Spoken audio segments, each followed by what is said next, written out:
So I heard three ladies who have never met each other say the same thing this week, and it was really interesting and definitely worth bringing to you.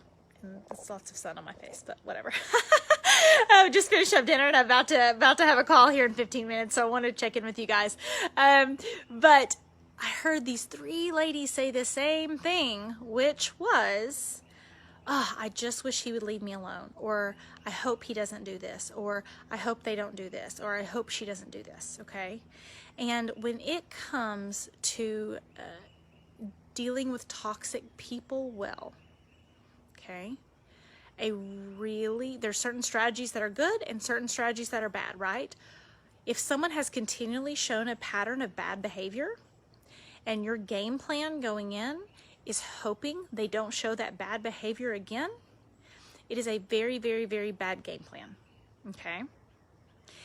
And I use the analogy of crocodiles, right? And so it's like, oh gosh, I really hope the crocodile doesn't bite me this time. I really hope the crocodile stays asleep. I really hope the crocodile whatever. And, and even, one of the girls today, she said, oh, I'll just pray about it. And it's like, and not that you shouldn't pray. I'm not saying that at all. I'm saying hoping a toxic people, or just hoping that by sheer optimism that the toxic person behaves well, is a very, very bad strategy. It's also a very passive strategy, right? It's giving all the control to the toxic person, okay? In one example, it was that I hope they don't come to my house anymore, okay? And I said, well, what are you going to do if they do come to your house? Oh, I just hope they don't come to my house. Well, what are you going to do if they do come to your house? Oh, I just hope they don't come to my house.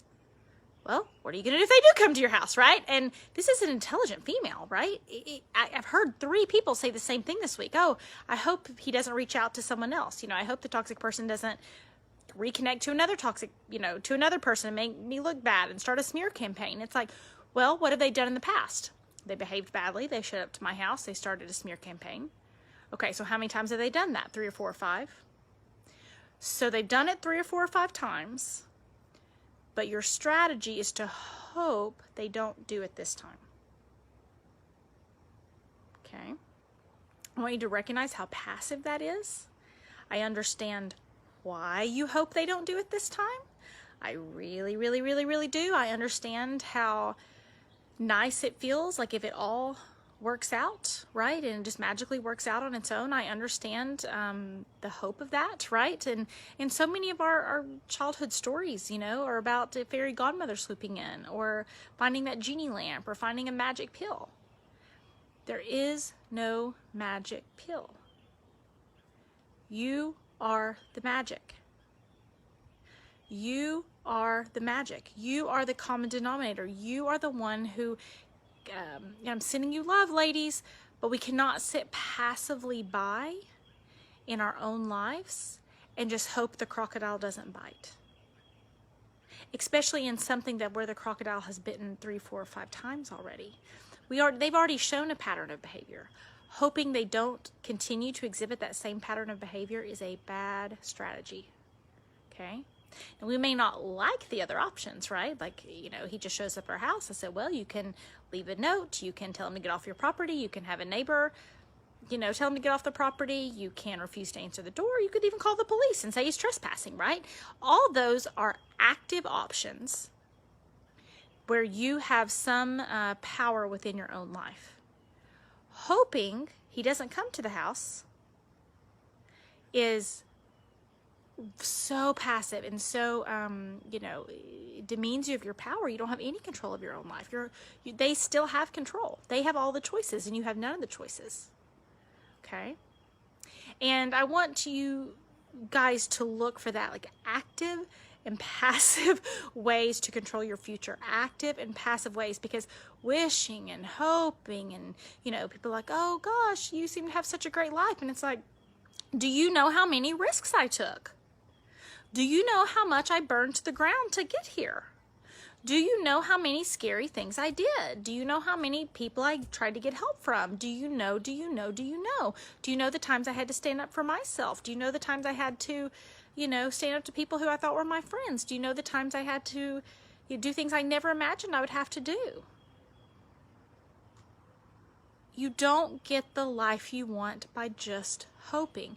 You don't get the life you want by hoping the toxic people just magically go away, right? And you don't get the life you want by just hoping it all works out, right? Some things work out, right? But favorite quote, Frederick Douglass said, God started answering my prayers when I started moving my feet. And so often I hear women and they say things like, oh, I just keep attracting toxic people. I just keep attracting toxic people. I just keep attracting toxic people. And I say, yep, you're good, kind, loving, giving, and forgiving. You keep doing the right thing. You keep doing nice things for them. You try to help them. You hope. You believe in love. Yep. And you keep attracting toxic people. Those are good qualities. I still want you to be good, kind, loving, giving, and forgiving. That's amazing. I want my daughter to be good, kind, loving, and forgiving. I want my son to be those things, okay? I just don't want those things to be used against you. And as we say in our lives, we think about as far as attracting toxic people, right? And it's like, oh, I don't want to attract toxic people in my life anymore, as if somehow there's a magic pill and they just all stay away. A very passive hope, right? And it's like, well, if a stray cat comes to the door and mews for milk, you decide whether or not you open the door or not. If you're a good for making them not show up at the door so you don't have to deal with it. Okay? So your job, what you're supposed to do, right, is get strong enough to shut the door. Get strong enough to recognize what kind of cat is out there, what kind of animal is out there. Because if there's a beautiful Siamese cat, I don't really know them really that much about cats, but if there's this beautiful Siamese cat, it's the perfect cat, it's the most wonderful cat in the whole world, and they come to your house and there's 18 stray kitties out there that look like they're bed wrangled and haven't eaten and look a mess, the right cat's not going to be able to come in because it's so crowded already with the toxic cats. And so when you keep opening the door to toxic people, you say, oh, I can't find the right people, I can't find Mr. Right, it's like Mr. Right can't get through. The right friend can't get through. The right opportunity can't get through because you're so busy dealing with the wrong kind of cat. Okay? So if there's a piece in your heart and your strategy and your life strategy is, I just hope they stay away, I understand why. I understand why. I understand why. I understand why. And I get it. But my job is to protect you and love on you and say that that is a very passive strategy that's not going to get you where you want. You have to be active, and you have to be your own participant in your own life, right? You have to be the most active participant in your own life. Otherwise, people are going to swoop in and tell you who you are and who you should be and what you should do and who you should take care of, and I guarantee you they're not going to tell you to take care of yourself. Hope that helps and hope you have a fabulous day.